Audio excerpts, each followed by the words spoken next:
We are sitting Very here good. with Alice and Yes. Adolfo Usoz, who are longtime members of the Union Española, and they have graciously agreed to sit down with us today and tell us a little bit about their history and, of course, their history with the Union Española, so that we can share it with everybody at the 100-year anniversary celebration in October. So, let's start with you, Adolfo. Tell us where you were born. I was born in San Francisco at 783 Vallejo Street, corner of Stockton. And Alice was born In San Francisco at the French Hospital. at the French Hospital, and you were both born to Spanish nationals, is that right? Well, I was born to Spanish nationals. Alice was born to an Aragonés and a Basca Francesa. Yeah. Okay. Nice. Yeah. And they had just come from Spain when you were born? No, they'd been here for several years. Yeah. Uh-huh. Oh, Several yeah. years. Yeah. Okay. Yeah. Okay. Yeah. And did you acquire your Spanish citizenship at any time?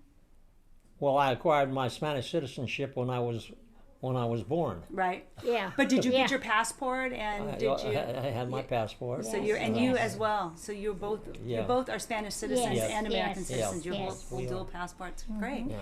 And then how old were you when your parents were involved in the Union Española? So obviously you were. I was a youngster. Now, my dad never pushed me to become a member. That's right. But I was a youngster and I played the accordion. Dad played the guitar. So we would go on Saturdays. They'd call us and say, Melchor, tenemos una cuadrilla aquí, because we had a soccer team also. And we got a bunch of guys and, they want to hear. So we'd go. And I was about 14 years old then. So I'd go and play the accordion, Pop played the guitar. So in that respect, that's how I got to know the Unión Española. I knew a lot of the old timers. My dad never pushed me to become a member, but I was very Spanish. I'm proud of my roots. I'm Spanish. Mm-hmm. And I was discharged from the Navy May 15th, 1946. I became a member of the Unión Española in November of 1946. Wow. That's a long time. And where were you? Were you overseas? Were you in? Yes, I was in the theater? South Pacific. You were in the Pacific. I ended theater. up in Leyte. That's Tacloban in Leyte. But I was very fortunate. I'm still here. Oh, you're blessed. Yeah. Yeah, absolutely. Well, And so, Alice, did you meet Alice through the Union Española, or how did that happen? Alice's father and my dad, when they were single, were friends. So what happened was time marches on, Yes.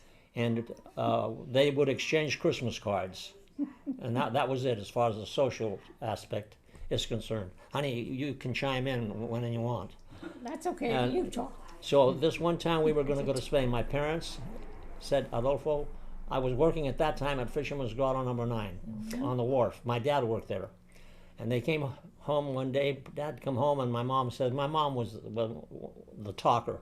Adolfo, vamos a ir a España. Tu padre y yo quieres venir. I was 23. I says, yeah, I'll go. She said, well, we'll pay your expenses over there, and you pay your way. So I thought about it for about 5 minutes. I said, no, you pay my way and I'll pay my expenses. I didn't, Yeah. Anyhow, so in 1923, or I beg your pardon, it was 1949, my dad bought a car, Pontiac, and we went cross country, and I was the navigator, Pop was the driver, and the first night we stayed in Salt Lake City, and then from then on we carried on, and we got to New York. And like I say, I was the navigator. We went directly to the pier, And there was the Queen Mary waiting for us. Yeah. We saw the Pontiac go up. And the thing about it was we met some people there. We saw our Pontiac go up, and then we'd see these Cadillacs go up. Okay. 3 Cadillacs in a row. I said, Pop, kick in. They were Swiss farmers from San Diego, dairy farmers. Yeah. And they were going back to see their people, but they had They had the money. moolah, The money were in the cows, huh? And So, the las vacas. so anyhow, that's kind of the story there. Before we took the trip, the Barcos family came over to give my dad an envelope and said, take this to my brother who's in Anso. Mm-hmm. Give him this envelope. So then they brought Alice over. I knew they had a daughter. They probably knew they had a son, but we didn't know each Yeah. other. But anyhow, so we said hello and blah, blah, blah, blah. We come back from Spain, and there was a dinner dance at the Unión Española. They used to have maybe once every 6 weeks. About 200 or 300 people would show up. So I was working, but I came home from work, I showered, the folks weren't there, I figured they went to the Unión. So I went to the Unión and they weren't around. And one of the fellas, Angel Gomez, Yeah. he knew who we were. He said they probably went to see Cantinflas at the Victoria Theater. And that's what they did. But then, that's fine, and I used to like to dance, and we had a group of Spaniards that we all knew. So I'm dancing, and I sensed that someone was kind of following me around. Every time I took a step, I'd feel I was being crowded. I looked, and it was Alice's father My father. dancing with Alice. Finally, I realized this guy doesn't want me to dance with him, but he wants me to ask his daughter to dance. So I asked Alice for a dance, and I said, your mom? My mom wasn't feeling well, so I came and took her place. That's the first time I saw Alice in many years. And then working at Fisherman's Wharf, I did a little bit of everything. At this particular time, I was tending the bar, and the people would line up to get into the restaurant, and they had to line up in front of the bar. And here I'm doing my job, and all of a sudden I look up and I see a couple of girls that are smiling at me. One I knew was Spanish. It was Rose Diaz. Well, that was her name. And the other one I didn't know. And then the third one was Alice. But Alice wasn't looking at me at all. She was looking straight ahead. So I saw where they sat, and I told the waiter, I says, ask the girls, I want to send a drink.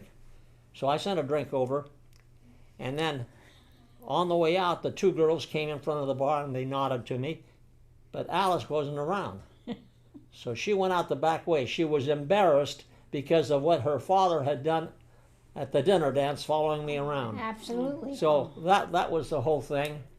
I finally called her one time. I got her telephone number from the Unión, and I called her and her mother during the week. What's this? And I says, Señora Barcos, sí, soy Adolfo. ¿Puedo hablar con Alicia? Alicia no está aquí esta noche, salió. I thought, well, I got a hot one here.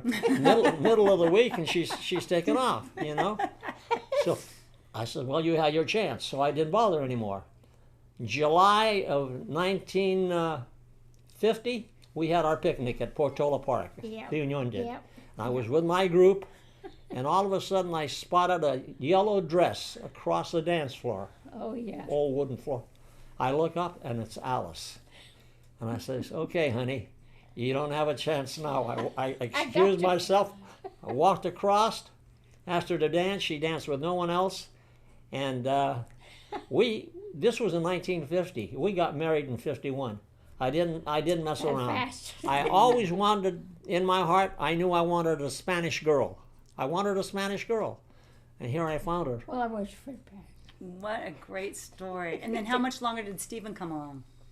Stephen came along in 1956, and we had a little bit of a mishap.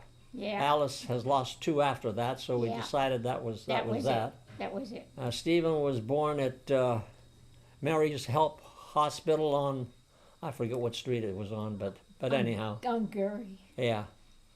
Okay, Alicia, I'm going to let you talk now. Talk to her. Say, you said everything. No, So Victoria's going to ask you something. Oh, okay. Yeah, so you did a lot of events at the UEC when it was on Broadway.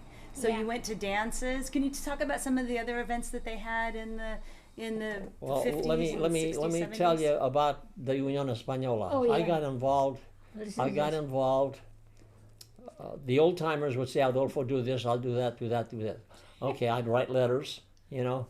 And then when we had the Scottish Rite at the Fiesta de la Raza was at the Scottish Rite Auditorium on Van Ness, and we're talking about 1,500 people showing up, because we had two halls, one upstairs and one down.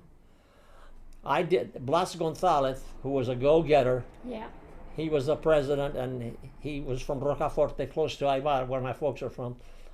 He would take me with him to collect the dues in Redwood City and South San Francisco. You got to come with me. he was grooming me for his position. Yes. But in any event, I was very active at the Union in the background. I liked that.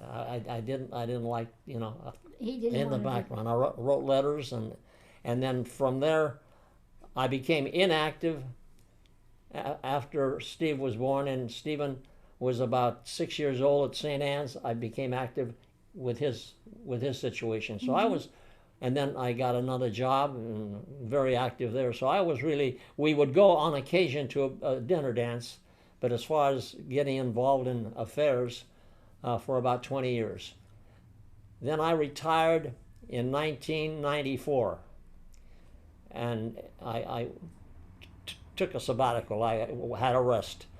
And 2 years later, in 1996, I was going by Alemany and I saw some cars at the Union. I stopped, I walked in, and there was about 12 guys playing moose. And a couple of them looked at me and I said, "Ya te conocemos. Eres el hijo de Melchor." That's correct. No te acuerdas de mí. Well, no me acuerdo el nombre, pero me acuerdo. Yeah. There was Juanito, who was very active at the Union. There was Angel Gomez, and a couple other guys. But then I started going to the Union, and this one time they said, "Come on Thursdays because we have coffee." There's about 7 of us that show up and have coffee. Then I realized you got to feel the pulse and the personalities of these people. And this one time, Juanita says, "We're going to nominate you for president." I says, "Don't do that. No. Don't do that." I says, "Because I won't. I'll refuse." "Well, why are you going to? We need some." I said, "You don't need me." No. And the reason I said that is because the temperament of these people was completely different than mine. I'm not saying education. I was born in this country. I was not. They were kind of narrow-minded, terrific guys, but they didn't want change. No. And I wasn't going to get involved and start. I said, "No, I can help doing stuff." So that's when I became a vocal. And anyhow, that's it. And then I was general secretary on Broadway Street here for a few years also. And how many years were you a vocal? I think I was a vocal only for about 4 years. Yeah. But no, I have fond memories of the Unión Española. Hard workers, they accomplish an awful lot, you know. That's, I'm really, really proud of them, of what they did. Do you want to talk a little bit about, you had mentioned earlier that when you first came to the club, when you were a little boy, a lot of members were Gallegos. A lot of Gallegos. There was Marcelino Maris. I can't remember all the names. I just don't remember. Garcia? The Garcias. Yeah. Now Maris I recognized because he was younger than Garcia was. Older. Garcia had passed away, but Maris was a Gallego, and the thing with Maris, the Aragoneses and the Navarros kind of wanted to toss him to one side, and poor Marcelino would call me, "Adolfo, ¿me puedes ayudar?" Absolutely. So I would assist him in whatever I could. You know, you read the people and you see you have this stuff going on all the time. But the main thing about the Unión Española is these people came from the old country. A lot of them were not educated, but they worked. They worked their butts off, and they did something right because they bought Broadway Street. And then a new group came over in the 50s and the 60s. I didn't know too many of those guys. Those that came over, they had contracts with the sheep companies. A guy by the name of Pat McCarran was the senator of Nevada, and he's the one that was instrumental in starting to bring in sheep herders from Spain. And we got what we got right now. But I do want to say one thing. I didn't leave the Union. Circumstances didn't allow me to continue doing what I was doing. And that's when Linda became president. I remember she became president. I think it was one of the finest things that ever happened. No. She was great. We needed fresh ideas, you know, and you guys, you and Wilco, you guys have done a fantastic job. I'm very, very proud of you. I mean, really, really good job. Yeah. I don't know if they, now there's a couple old timers that realize it. I think it's Amendi and Espinal. I think they turned the corner. You know what I'm saying? We do. You've done a tremendous job, Maria Elena. Oh, I can go on naming, and it's not fair, but you've done a tremendous job. What would you like to see the club continue to do through the years? Well, grow. The thing is, I like them to grow, but you know, I'm 98. yeah. Like for instance, yourself, Wilco's. It's difficult. It's not an easy job. No. Because there's more. Each generation, there's more separation, and there weren't many Spaniards. We didn't have many Spaniards. I wrote a letter to the vice president or whatever. I said, why isn't that our quota is only 200 people or whatever it was, Spaniards that come in, the Italians, thousands. Yeah. I got a response that said, well, your quota is so small because there aren't too many Spaniards here anyhow. Yeah. You know? We got to find more Spaniards. Yeah. We got to keep it. I don't know where you're going to find them. Yeah. Where? Now, there might be some of this, the newer breed that comes in, but I don't know who they are. Oh. I don't know where they, and they're kind of different, you know. Well. But they've got something, and I don't know whether they appreciate it. I don't know. Now, you guys would probably accept this bunch that the new ones that came in. You would accept them far more than the old timers. Yeah.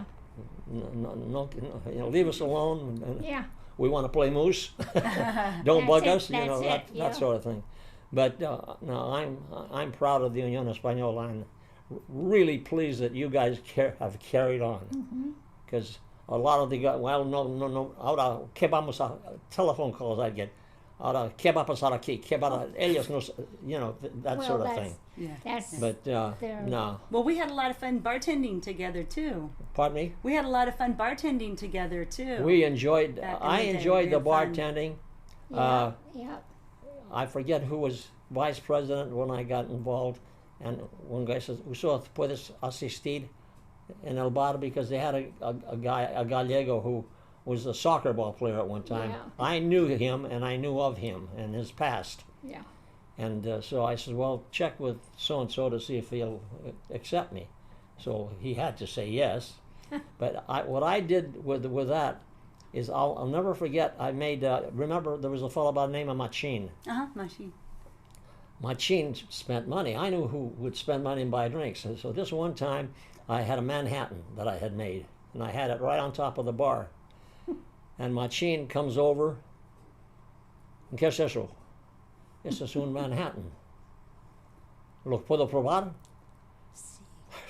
So he took it. Está bueno. So then you put, the word gets around, so the Manhattans come up. Café Español. Café Español, I made the name up because of the Irish coffee. Café Español, and we had a brandy by the name of Tia Juana that was really excellent. So I had this coffee one day on the bar after a dinner or whatever, and all I did was put the Tia Juana, the cube of sugar in there, and then the hot coffee, stir it up, and put the cream on top.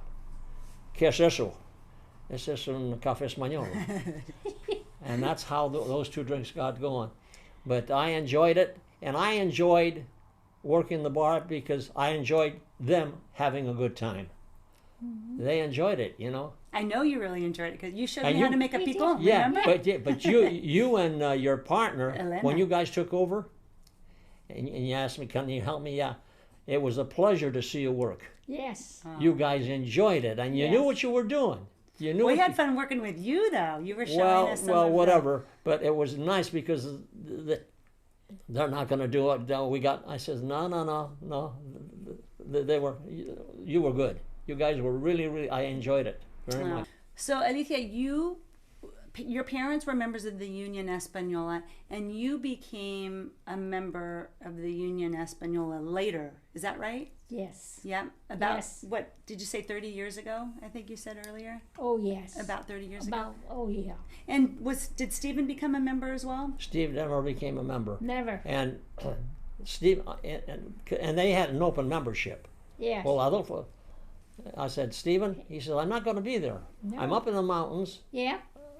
And So- so he never became a member. No. Stephen got away from his roots. He did. He was a police officer for 28 years. I don't Yeah. know what happened there, but then he went into law, and you meet a different kind of yeah. people, a different outlook.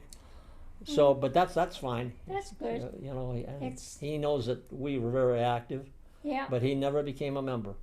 And again, he said, "Why am I going to become a member when I'm not going to be there? I'm not going to be." Yeah. That was the way he felt about That's it. the So way what are you going he to do? felt. You know. Yeah. Yeah. Well, Yep. And then in the last 30 years, did you do a lot with the Union Española? Did the lunches or any interaction? I don't think I did. Can I step in? Yep. Yeah. She ate well when she went to I knew you were but going she to was say not. that. She was not involved No. socially. Alice is a very shy person. Well, we can get you involved now, Alice. She was very shy. There's lots for you to do at the Union. So No. anyhow, Yeah. Well, we hope to see you for many, many more years around Hey. the Union, and Hey. you can come bartend with us anytime. yeah. Well, you know, time marches on. Yeah. Yeah. When You the know, man I of wonder about Cersei that. size. I don't know. I don't know why I'm still here. I mean, 98. I finally here for a realized. reason. I used to say it was a number, Oh. and then I started understanding it's a number, but it's a high number. 98 is 98. Well, I hey. feel okay. You know, we'll here today, gone tomorrow. We'll see. But you look good. Looks are deceiving, honey. Well, I thank feel you. fine. Thank you, both of you, for spending time with us and telling us a little bit about your memories of the Union Española and telling us about your life. We appreciate it. And we're looking forward to seeing you at the dinner on October 14th. I hope so. I hope so. Oh, I think so. I got this walker here that I don't think I require it. But Steve But- says, Dad, you've got to use the walker. You have to. You just have to. You know, you don't realize it, but you're not as balanced. I says, I know that I'm not as balanced, but sometimes it's easier for me to go from here to there, just walking, as opposed to grabbing this thing. And that we have our discussions about that, you know. So in a way, I'm glad he's going to Wyoming. We won't have those discussions anymore. And Adolfo, we can cut this out of the video if you guys want to, but why don't you tell us what your nickname for your interviewer, Victoria, is? Uh-oh. Well, my interview for this, you know, a gracious lady. I mean, I'm thrilled to death to have this chickie sitting right next to me. And what's her nickname? What's her nickname? Well, no serious. What do you call her? Well, Aside from Victoria. I'm not going to tell you what I call her. Oh, I can tell you. That's- Not in front of Alice, right? That's private. Just don't call me late for dinner. Like Yeah. Alice, I like to eat too. Yeah. So anyhow, Well, thank you for Alicia. coming by. Yes. And thank you, Adolfo. We appreciate your time. Thank you.